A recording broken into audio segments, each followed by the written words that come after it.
Hey guys, Jarek and Muka, you're going to be doing some more Halo. This time we got some Halo 2 on Wizard. Yes, Wizard, not Warlock. Screw your dumb renaming things. There's not even a real reason to rename it here, because what did they change? Well, it's Ladders? stone. It's stone now instead of metal and shit. And ladders, yes. I don't know. Anyway, I'm gonna jump into the questions because I have not been answering the questions that you guys have been asking, and I should probably do that if I say I'm gonna do something.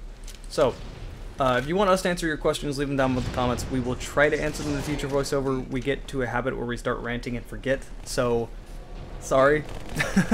This guy, completely oblivious. Get wrecked. So yeah, this question came from Isaac H. What is your favorite level in the original Half-Life? I'm going to say the generic answer to that, Blast Pit. Just Blast Pit all the way, because there is something so satisfying. That's the one, the green, like, Peck Beast.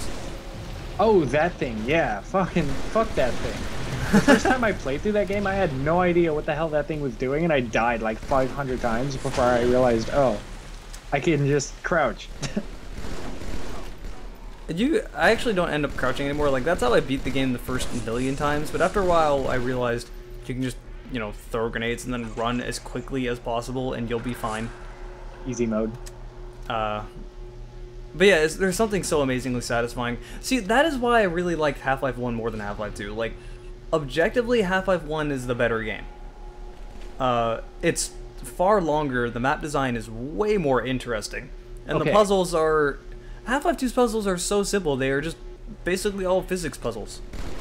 Freaking, okay, I played through both games probably only once in my life. It took me a while to actually play through the entirety of Half-Life 2, and honestly, Half-Life 1 was one of those games that I wanted to finish. Like, each chapter of Half-Life 1 felt different. Yes. Half-Life 2, I feel like the second half of that game was just boring. Yeah, I mean, sure, they had stuff like vehicles and all these new physics and all this stuff, but at the same time, Half-Life 1 made me feel like far more of a badass, because I was just this one dude, and I was fighting off this horde of aliens that I had no idea like what their story is or anything like that. And then you get to the Zen levels, and you know, people... I do not know why everybody hates Zen. And I'm sitting here and I'm going, okay, so the next thing they're releasing for Black Mesa is Team Deathmatch for Black... Just work on Zen. I don't care about Team Deathmatch for Black Mesa. People are actually... It sounded to me like people are actually really looking forward to Zen in Black Mesa. I think people are just wanting them to finish it, you know? Finish it, yeah. Because for the most part, all the comments I've seen, like on Reddit or on YouTube, people have been saying, it's okay that Zen's not in the game, Zen sucked anyway. Which I don't really agree with, because it seems like people just didn't like it because it was too much of a change of pace from the original everything else. Zen was like a mindfuck to me. I was like, oh my goodness, this is amazing.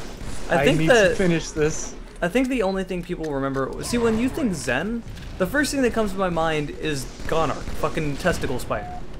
That is immediately the first thing that comes to my mind, but most other people, the first thing they say are all those, like, weird floaty jumping puzzles, which I could understand if they're thinking about that, because those really weren't fun. Totally reminds me I need to watch the rest of Mind of Freeman. I think they finished Mind of Freeman. Yeah. They did finish it, which is pretty sweet. I need to go finish watching it. I think I got like 1 or 2 episodes left.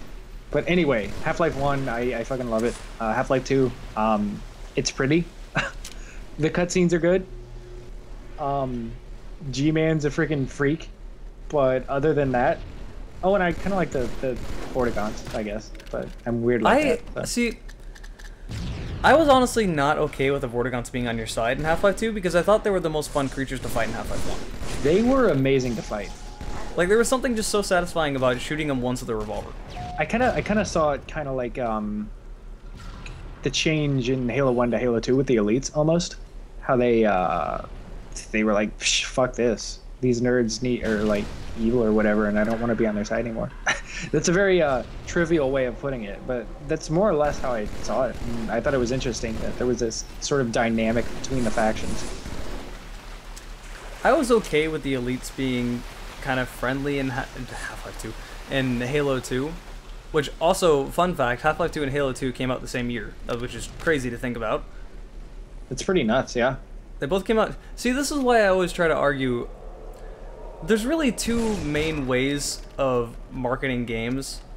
Typically, release more sequels and kill off your older games, and that way you get money instantly. Or keep supporting your old game and keep updating it, and you get more, user base with that game.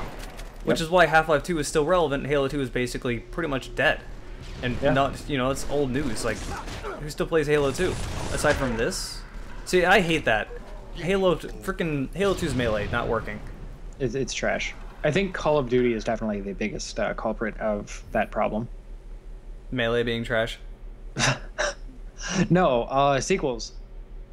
Well, I'm not wrong. Games becoming...